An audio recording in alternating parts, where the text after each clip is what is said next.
The shell casing was the wrong color. That was the first thing Arbitrator Vensalis noticed when she entered the evidence chamber.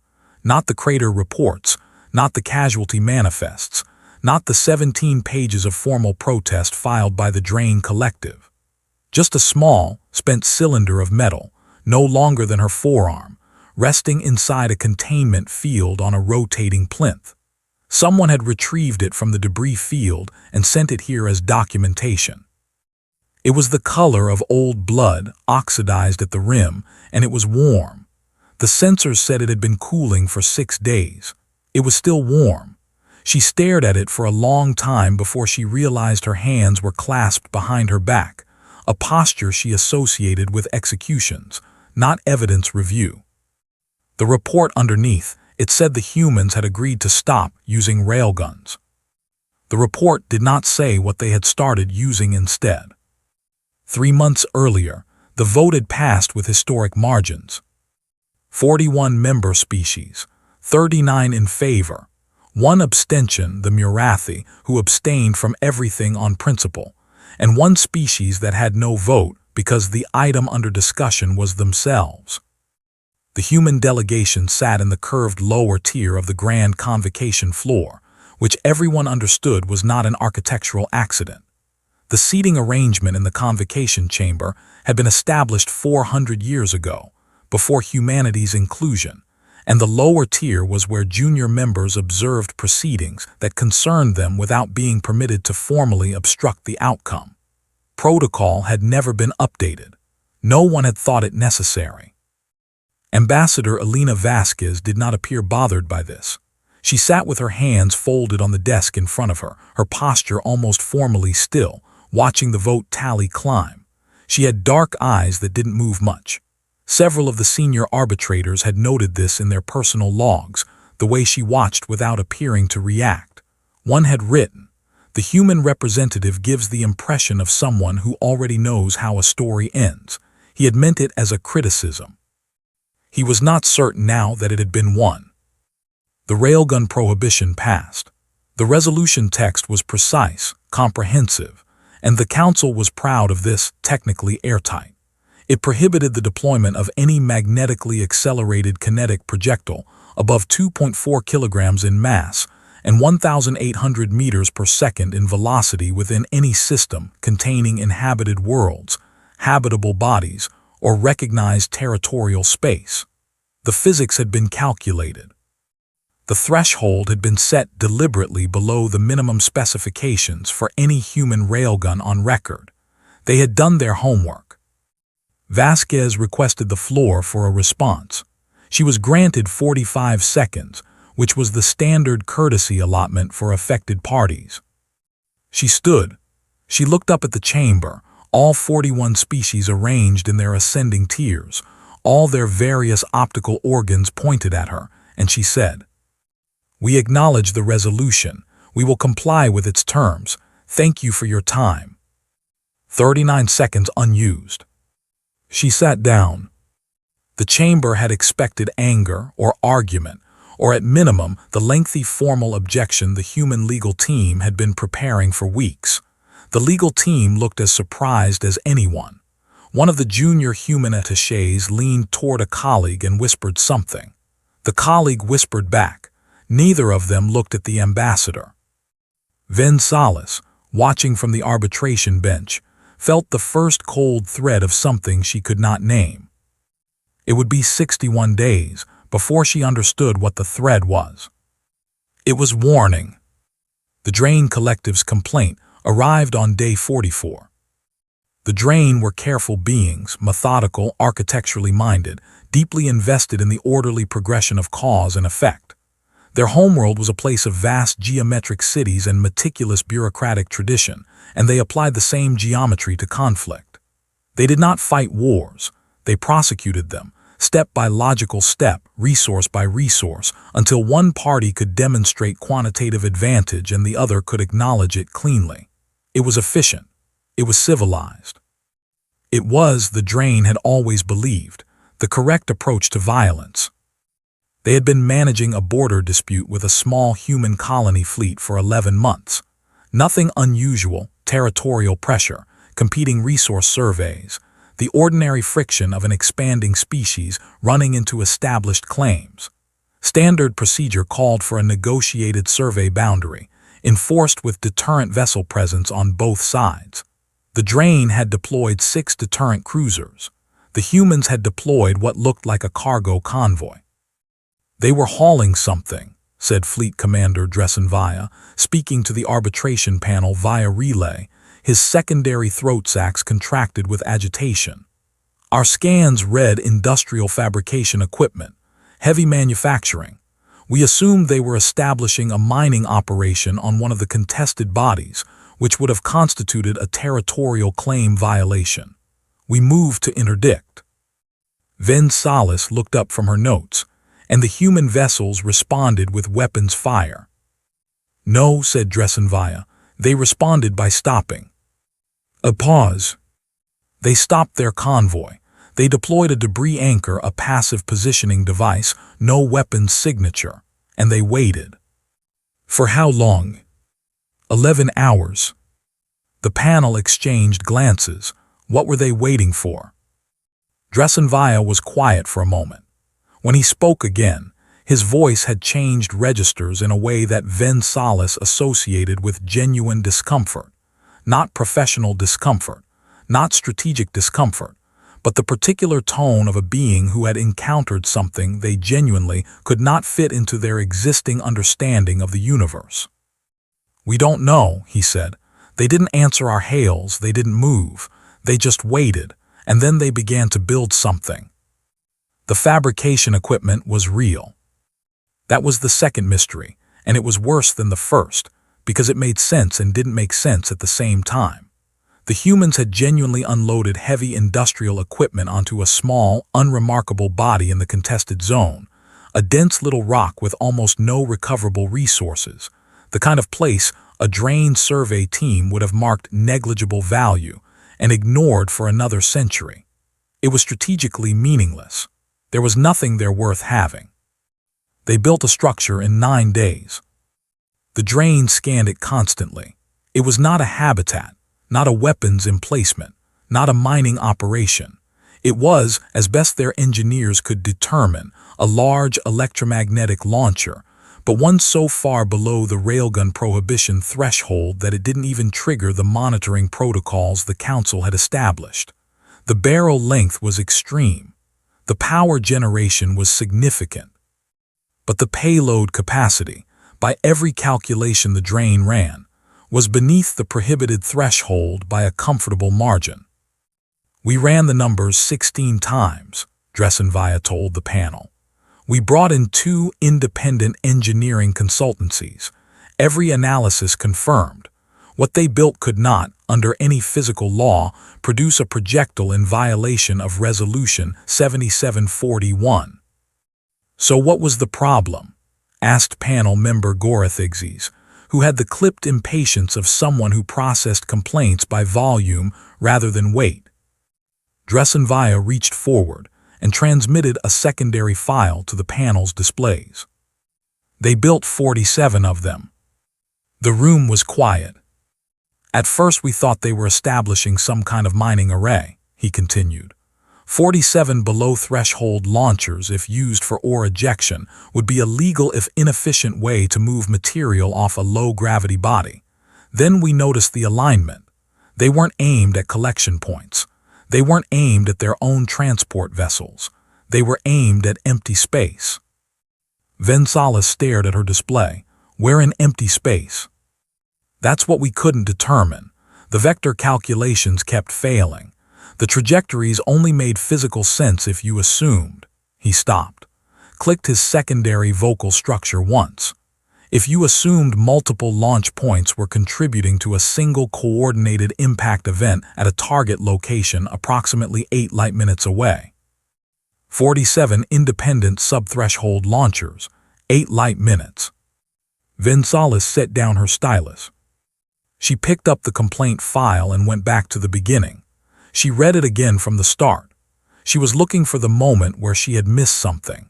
She found it almost immediately, buried in the initial scan logs, flagged as irrelevant by the automated system because it was just a timestamp discrepancy. The humans had started building the launchers 9 days before the Drain Interdiction Force arrived. They hadn't built the array in response to being stopped. They had already been building it. The cargo convoy had stopped and waited for 11 hours, not because it was surprised or buying time or waiting for orders. It had stopped because the construction schedule called for a delay at that stage, and the Drain cruisers happened to be there for it. The humans hadn't noticed the Drain were there. They were already doing something else entirely, something the Drain had walked into the middle of and completely misread. What was the target? Vinsalis asked quietly. An abandoned deep space relay, Dressenvia said. Pre-compact infrastructure, listed as decommissioned in the Council registry. No inhabitants, no territorial significance. They launched a coordinated volley from all 47 positions simultaneously. The relay was destroyed. A practice target. Yes. They were testing the array. Yes. And they needed a target large enough to verify impact coordination, but small enough that destroying it would raise no objections. Yes. The panel member Gorethigzi said slowly. The railgun prohibition specifies projectile mass and velocity parameters. It does not specify the number of projectiles, Vinsalis finished, or whether those projectiles might be coordinated in flight to produce a combined impact effect exceeding the individual parameters. The room was very quiet. They knew, said Gorethigzis, it was not quite a question. They knew before the vote was taken, Vinsalis said. They voted yes. They complied. They were already building the replacement. She thought about the ambassador, her still hands, her unused 39 seconds. We acknowledge the resolution. We will comply with its terms. They had every word of it. The request for Ambassador Vasquez went through 3 layers of diplomatic routing before she agreed to appear before the panel in person rather than via relay. She arrived without a legal team. This was, Vinsalis noted, either complete confidence or a very specific kind of theater. She had not yet determined which. Vasquez was a small woman by human standards, which still meant she stood taller than 2 of the panel members. She had the kind of face that looked like it had made many decisions and was comfortable with most of them. She wore no insignia, no rank markings, nothing that human delegations usually deployed as deliberate status signals. Just a dark coat, just still hands. Ambassador, Vinsalis began. I want to offer you the opportunity to explain the contested body array before the panel is forced to make assumptions. Vasquez looked at her for a moment. What assumptions are you currently working with?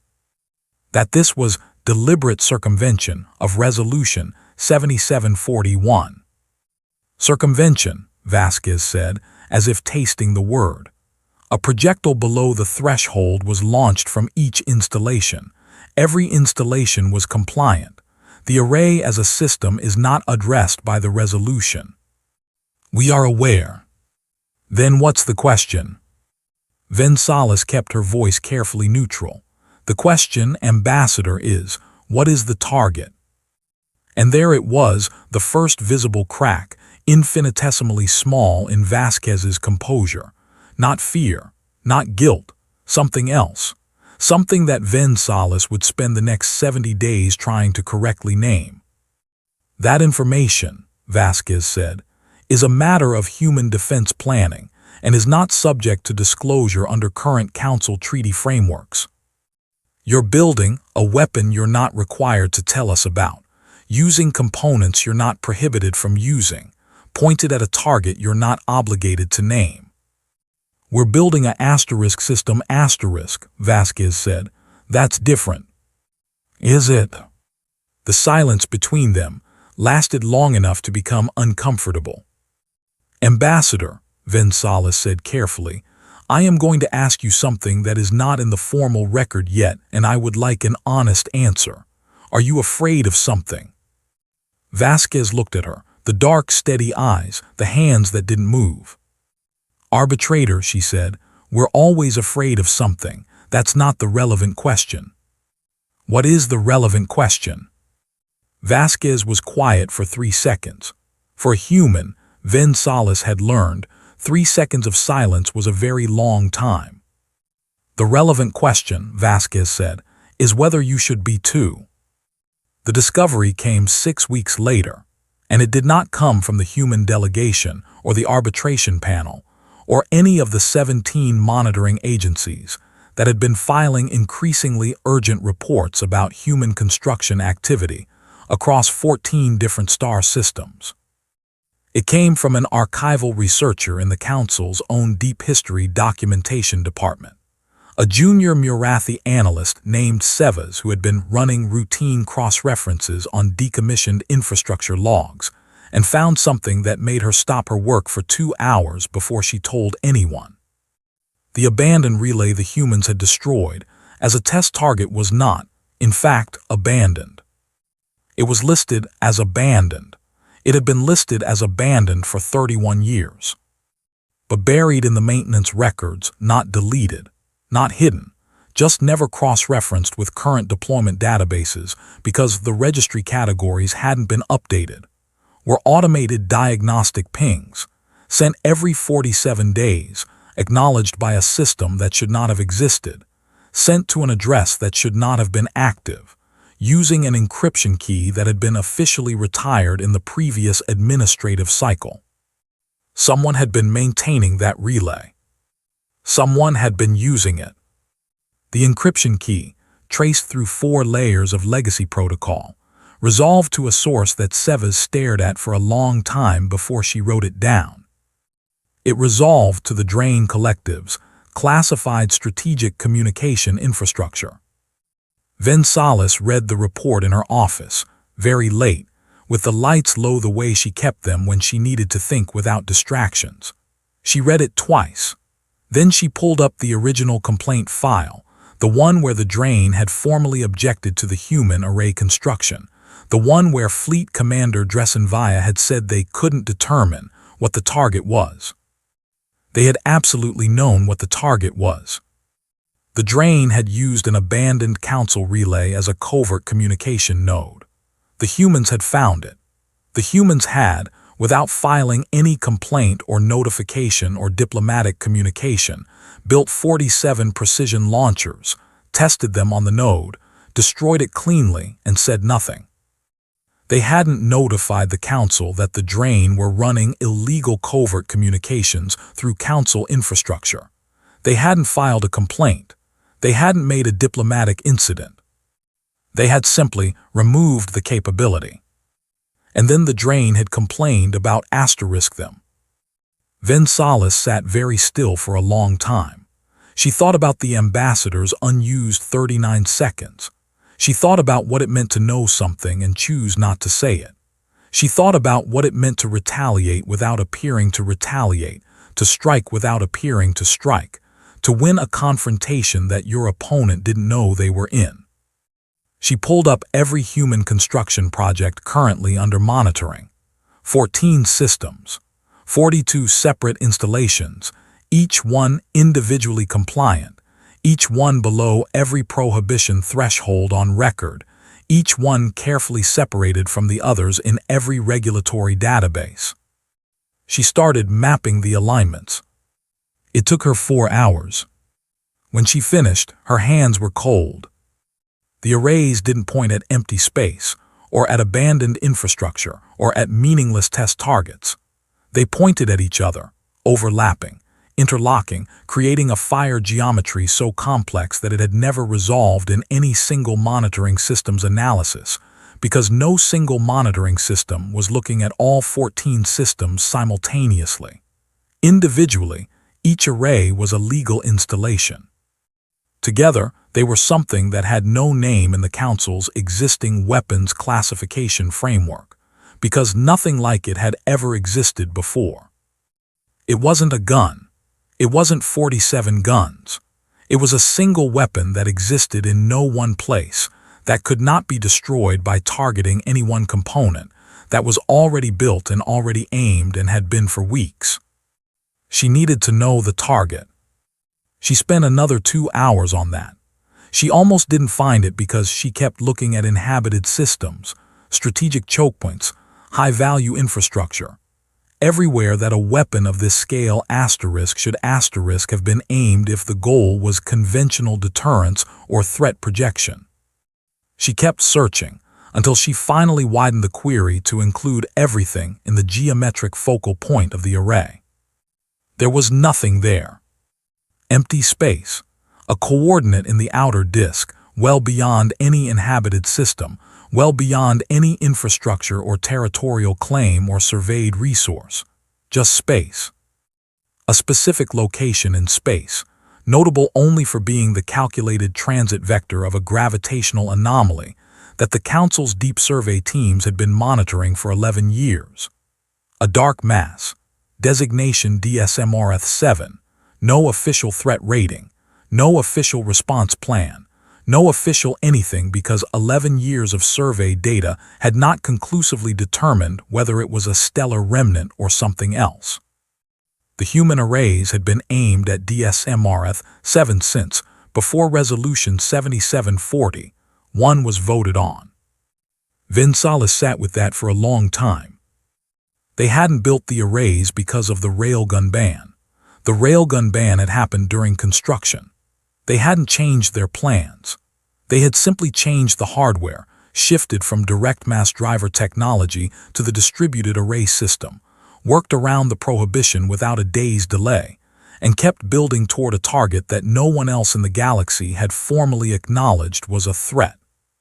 She thought about the ambassador's last words to her.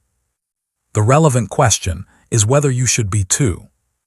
She called Vasquez at the 3rd hour of the night cycle. The ambassador answered immediately. She was not asleep. Vinsalis had suspected she would not be. You knew about DSMRF-7, Vinsalis said. No preamble, no diplomatic softening. It was late and she was frightened and she was tired of moving slowly toward things. Vasquez was quiet for a moment. Then, how long did it take you to find it? 4 hours. We found it 8 months ago. Vinsalis absorbed that, and you didn't tell the Council because the Council would have formed a committee, Vasquez said. The committee would have commissioned surveys. The surveys would have been reviewed. The review would have been submitted for consensus assessment. The consensus assessment would have been challenged by 3-member species with competing resource priorities. The challenge would have triggered a secondary review process. A pause. We've been watching it for 8 months, arbitrator. In 8 months it has moved. We have trajectory data. We have mass estimates. We have impact probability calculations that I am going to be honest with you and say I wish we didn't have, because they have made it very hard to sleep. Vinsalis heard something in the ambassador's voice then, something she had not expected to find, something that recalibrated everything she thought she understood about human confidence and stillness, and those dark, steady eyes. Vasquez was exhausted. Not operationally exhausted. The kind of exhausted that lived in a person when they had been carrying knowledge alone for a long time, when the weight of what they knew had nowhere to go, when they had made the decision to act unilaterally because they had looked at every other option and found them all too slow. How long do we have? Vinsalis asked. The arrays will be fully operational in 19 days, Vasquez said. The intercept window is 23 days from now. We have 4 days of margin. And if the arrays aren't ready, then the impact probability climbs to what my mathematicians keep calling non-trivially different from certain, which is a very careful way of saying that we'd be looking at an extinction-level strike on a populated system. A breath. Specifically, a drain-populated system. The drain, who had complained about the arrays, who had tried to slow the construction. Vinsalis felt the floor shift under everything she thought she knew about the last 3 months. They filed the complaint, she said slowly, and you didn't fight it. You agreed to comply, you just kept building in a different form. Stopping wasn't an option. You could have told us about the threat you could have. I told you, Vasquez said. Committee, survey, review, challenge, secondary review. Do you want me to continue? A long silence. We were also not entirely certain, the ambassador said, and something in her voice went quiet and heavy and human in a way that was difficult to listen to. The trajectory data has ambiguities. The mass estimates have error bars. We could be wrong. We have been building a weapon of significant destructive capacity aimed at an object that might, according to the lower bound of our error range, be a dead stellar remnant that will pass through this region and cause no harm to anyone. Vinsalis understood then. She understood all of it all at once, and it settled over her like cold. The humans had not been certain. They had been building anyway. They had spent enormous resources, rerouted construction fleets, re-engineered their entire kinetic weapons architecture around a regulatory prohibition, all on the possibility, not the certainty, that they were right. Because the cost of being right and doing nothing was extinction. And the cost of being wrong and doing something was a weapons array pointed at empty space and an embarrassing entry in the council record. The humans had looked at those two costs and not hesitated. You were willing to be wrong, Vinsalis said. We were willing to be wrong in a way that didn't kill anyone, Vasquez said. That's a different thing than being reckless. The arrays fired on day 22. Vinsalis watched from the monitoring station, surrounded by the best deep survey equipment the council owned. The data feeds from all 14 installations streaming simultaneously to her display for the first time since anyone had thought to look at them together. She had spent 19 days doing something she was not authorized to do and did not ask permission for. She had shared the trajectory data with every major modeling team in the Council Science Division, quietly, framed as a theoretical exercise, and collected their independent conclusions. She had not shown them the human calculations. She had not told them what she was actually asking. 12 of 13 modeling teams reached the same conclusion the humans had reached. One reached a conclusion that was worse. The humans fired at 400 station time. She watched 47 simultaneous launch signatures light up across 14 star systems, each one individually a legal sub-threshold kinetic projectile, each one joining the others in the long dark, converging across 8 light minutes of carefully calculated geometry on a point in space that no one had ever bothered to name. She watched the impact resolution come back 89 minutes after the last launch. She watched it for a long time. Then she opened a communication channel to the human delegation office. It was early.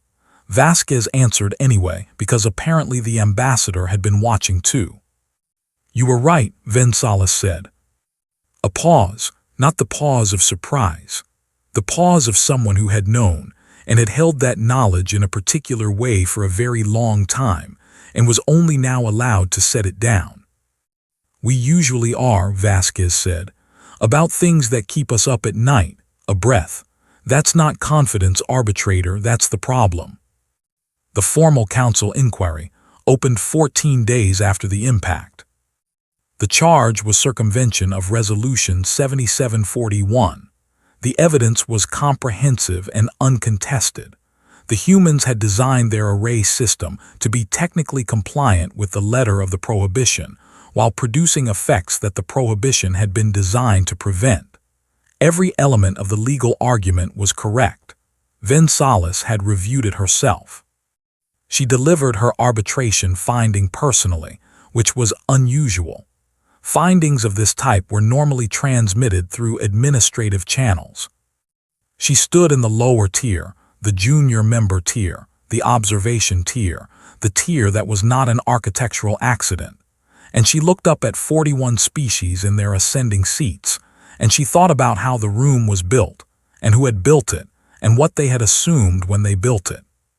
Panel finds, she said, that the human contested body array system was constructed in deliberate compliance with the technical specifications of Resolution 7741, while producing kinetic effects beyond the resolution's stated parameters. She paused. The panel further finds that those effects were directed at a non-territorial deep space object whose destruction prevented, with high estimated probability, an extinction-level strike on drained collective populated space. Another pause. The panel has reviewed 12 independent trajectory analyses, all conducted after the fact by Council's scientific bodies with no access to human source data. 11 support the human threat assessment substantially. The 12th suggests the threat may have been larger than the human estimates indicated. The room was quiet in the way that rooms were quiet before they weren't. The panel's finding on the charge of circumvention is as follows. She set down the document. She looked up. The charge is sustained. The humans did circumvent Resolution 7741. The Council should be aware of this because it means that any future weapons prohibition, if passed in the same form, will be circumvented in the same manner. The humans will find the boundary of the law, build exactly to that boundary, and achieve the prohibited effect through means the prohibition did not specify, because the humans appear to approach regulatory frameworks the way engineers approach physical problems, not as limits on what can be done, but as constraints to be designed around. She let that sit. The panel offers this not as condemnation, as technical information, for the Council's future planning. She looked at the place where the drained delegation sat. The panel also notes for the record that the species whose populated space was most directly protected by the human action in question was the same species that filed the complaint that attempted to slow the construction. She did not say anything else about that. She didn't need to. The panel's recommended sanction for the circumvention finding is a formal notation in the human membership record. The panel does not recommend suspension, restriction, or further prohibition, on the grounds that the next prohibition will also be circumvented, and on the further grounds that the Council does not currently have a better plan for DSM-7's debris field, which will require continued monitoring and possible additional intercept actions over the next 12 to 20 years. A pause. Humans have been asked if they are willing to continue this work. They said yes. They seemed, she said carefully, almost relieved to be asked. She found Vasquez afterward, in the corridor outside the chamber, standing in the specific way people stood when they had been holding themselves very straight for a long time and were only now allowing their weight to settle. "I read your impact analysis," Gonzalez said, "the preliminary one, the one you ran 8 months ago with the first trajectory data." Vasquez looked at her. "You estimated a probability of approximately 40% that you were wrong, that there was no threat." 43, Vasquez said, "at initial assessment. 43% chance that all of this was unnecessary." "Yes. And you built it anyway." "A 43% chance we were wrong means a 57% chance we were right," Vasquez said, "in a situation where being right and doing nothing means a populated system dies." She looked down the corridor, toward the windows that showed the slow turn of the station and the dark beyond it. "I know what the math looks like to you. I know it looks irrational. Going to those lengths, those resources, that confrontation with the Council over a 57% probability." Gonzalez didn't say anything. "Here's the thing," Vasquez said. 57% is what we had at the start. By month 3, we were at 79. By month 6, we were at 91. By the time we fired, we had updated to 96, and my lead mathematician had stopped sleeping. She turned back. "We didn't build the arrays on 57%. We built them because we knew the probability was going to climb, and we knew that every day we waited to build would mean one less day to intercept if we needed to. You were calculating probability curves on an ongoing basis. We were calculating everything on an ongoing basis. We have been watching this sector for 3 years. The Deep Survey anomaly designations go back 7 years in our records under different catalog entries that hadn't been cross-referenced. When we found the connection, we went back and reran all of it. Her voice dropped slightly. What we found was that DSM-7 had been detectable, not confirmed, but detectable for 11 years. Which means someone else should have found it too. Vinsalis felt the cold again.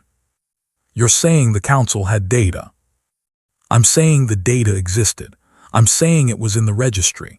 I'm saying that what it needed was someone to look at all of it at the same time, across multiple survey cycles, and ask whether the anomaly patterns were connected. The ambassador's expression was not accusatory. It was something more careful than that. Your survey teams don't do that systematically. They catalog. They flag. They don't integrate across time windows longer than a standard survey cycle. And humans do. Humans, Vasquez started again. Humans are very good at being afraid of something for a long time. We keep records of our fears. We revisit them. We update them. We build models around them even when there isn't enough data to be certain. She paused. Most civilizations call that paranoia. What do you call it? Vasquez was quiet for a moment. We call it Tuesday. There was a second array. Vinsalis found it 3 months later, not by monitoring human construction activity, but by going back to the catalog and running the kind of integrated survey analysis that Vasquez had described. Looking at all of it, across time windows, asking whether patterns were connected. She found 3 additional DSM-class objects. 2 were almost certainly benign. The third was not. She filed the report through the appropriate channels and watched it enter committee review. She thought about Vasquez. She thought about what it cost a person to know something and carry it alone, and make decisions alone, and act alone, and then stand in a lower-tier seat while the people who might have helped asked whether the rules had been followed. She pulled up the registry of human construction activity. She wasn't monitoring it officially. She was looking at it because she had, somewhere in the last 4 months, developed the habit. The third array was already under construction, had been for 2 weeks. She found 4 installations, all individually compliant, all individually sub-threshold, all pointing at a focal point she recognized from her survey analysis as the projected transit path of DSM-4. She thought about the cost of committee review. She thought about standard survey cycle windows. She thought about the kind of civilization that kept records of its fears and updated them and never stopped watching the dark. She closed the file. She opened a channel to the human delegation office. Ambassador Vasquez, she said, when the line connected. Arbitrator, a pause. You found one. I found one. Which one? RF4. A silence. Then good, that's faster than we expected. You expected me to. We expected someone to eventually run the integrated survey analysis. We've been hopping someone would. A breath. It's been lonely, arbitrator, watching the dark alone. It's better with company. Vinsalis sat with that for a moment.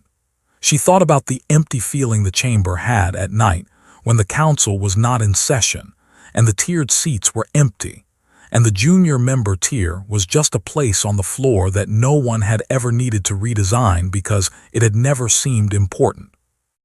The Drain Collective's populated systems fall within the potential impact radius of Orath-4 as well, she said.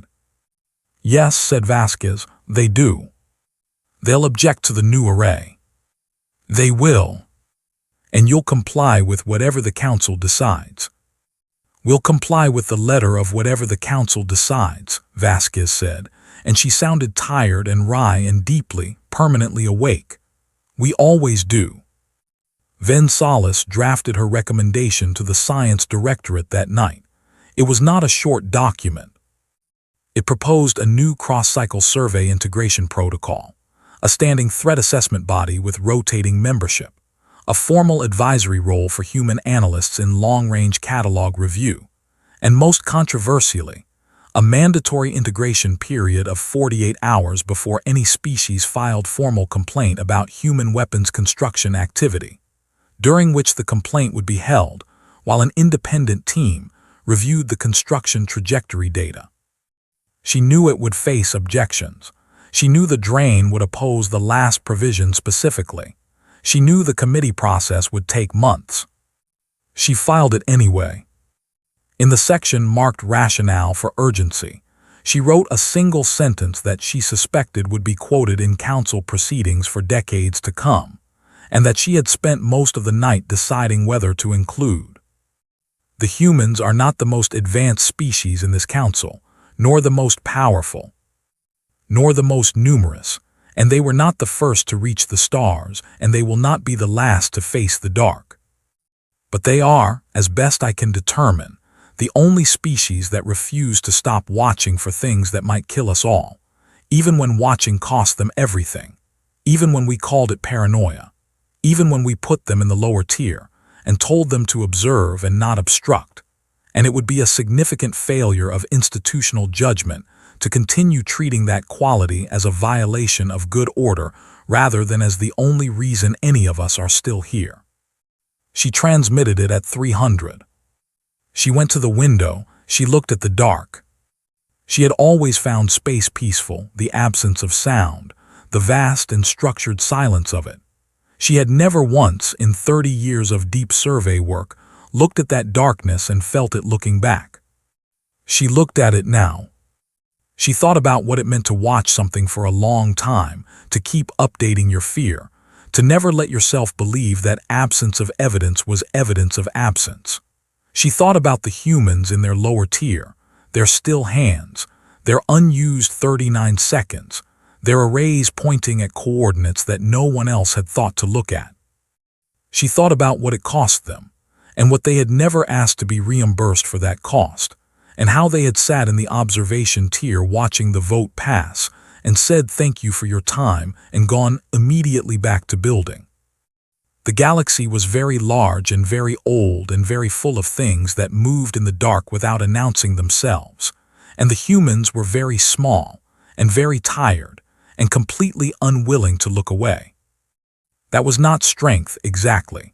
It was something older than strength, something that had no clean name in the Council's 1,700 documented languages, though several came close in their words for the refusal to stop, for the animal persistence of a creature that has decided that this hill is worth dying on, and has been dying on it longer than anyone expected, and is still, somehow, standing. The Murathi word for it was *Sarathval*, which translated most directly as *, the grief of a thing that has accepted it will not be thanked, but continues anyway. The humans, as far as Ven Salas knew, did not have a single word for it. They didn't seem to need one. They just kept building.